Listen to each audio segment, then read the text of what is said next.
Artificial intelligence is everywhere right now. It's in our search results, our writing tools, our chat apps, our meetings, and even our hiring systems.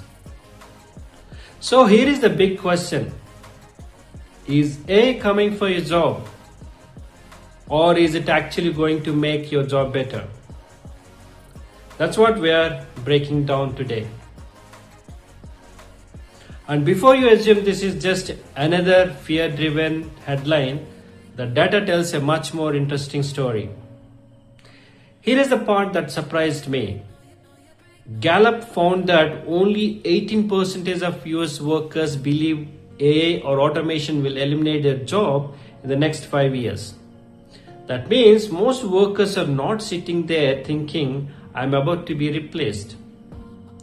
Most people are either neutral, cautious, or still figuring out what AI actually means for their work. So the panic is real in the headlines.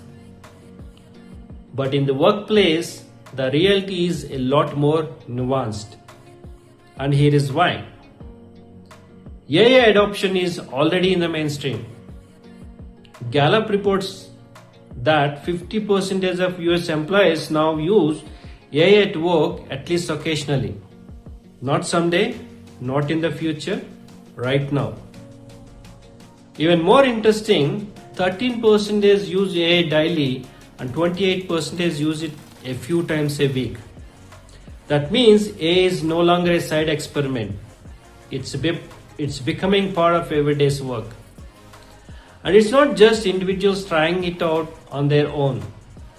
About 41% of organizations are actively integrating AI tools into their processes. So the shift is happening at the worker level and the company level at the same time. Now what happens when people actually use AI in their jobs? For most workers, the answer is positive. In AI adopting organizations, 65% of employees say AI has improved their productivity and efficiency. Only about 10% say that the impact has been negative. That's a huge gap. So instead of thinking of AI as some kind of job killer by default, a better way to think about is this. AI is becoming a productivity multiplier. It helps people move faster, work smarter, and spends less time on a repetitive task. For example, writers can draft faster. Analysts can summarize reports faster. Developers can debug code faster. And one Gallup respondent put it really simply, AI helps me to debug code faster and frees me to focus on big problems. That one sentence captures the whole story. AI is not replacing the human. It's removing friction from the human workflow. And that matters because most people are not using AI to replace their entire job. They are using it for specific tasks. Drafting emails, summarizing notes, brainstorming ideas, cleaning up code, generating first drafts. That's the real pattern, not wholesale replacement. Task by task assistance. Now that does not mean there is no concern. There is. In companies already using AI, 23% of workers believe AI or automation could eliminate their job within 5 years. So yes, concern rises when people see AI being used around them. And staffing changes can be mixed. In AI adopting firms, some workers report new hires and expansion, while others report layoffs. That combination is exactly why this conversation feels so uncertain. AI is not affecting everyone the same way. It is reshaping roles unevenly, which creates both opportunity and anxiety at the same time.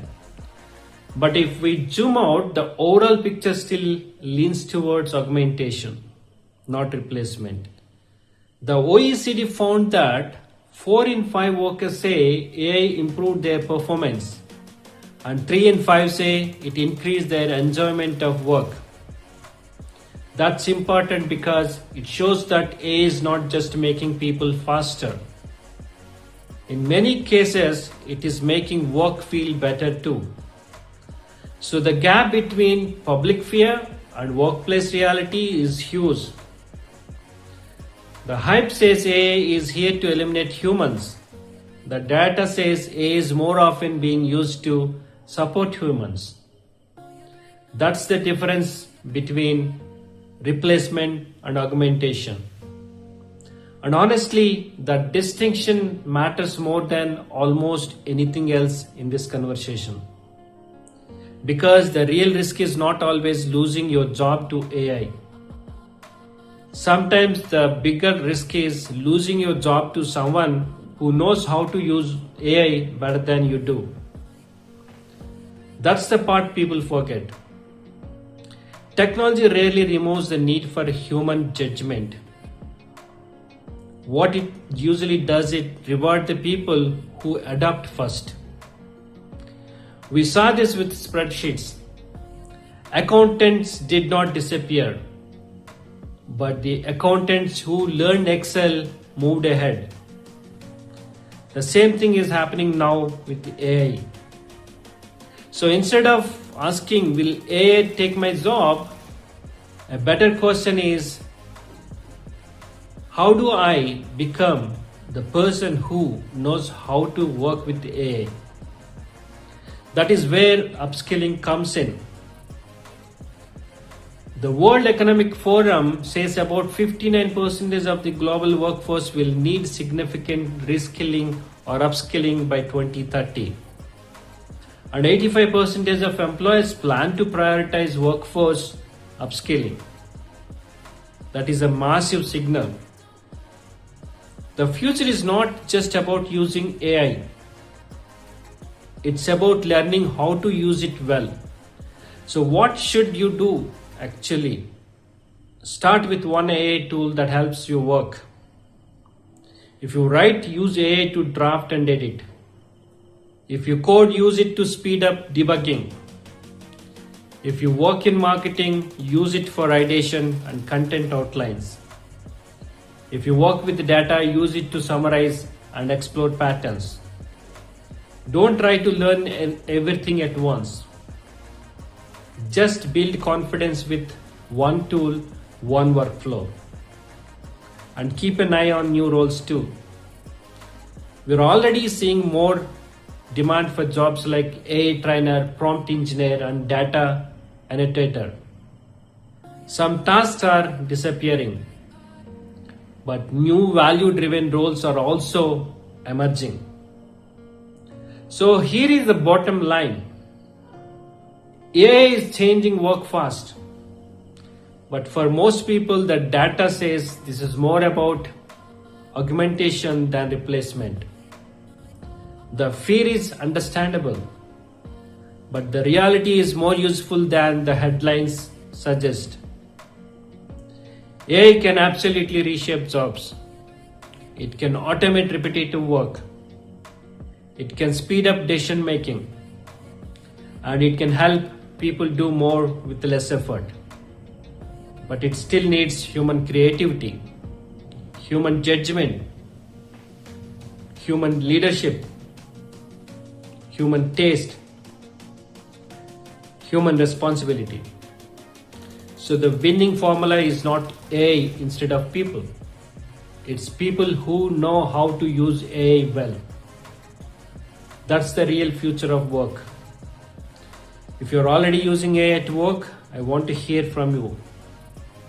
And if you are learning new skills to stay ahead, share that too. Drop your thoughts in the comments. And subscribe for more data-driven career insights like this one. Thank you.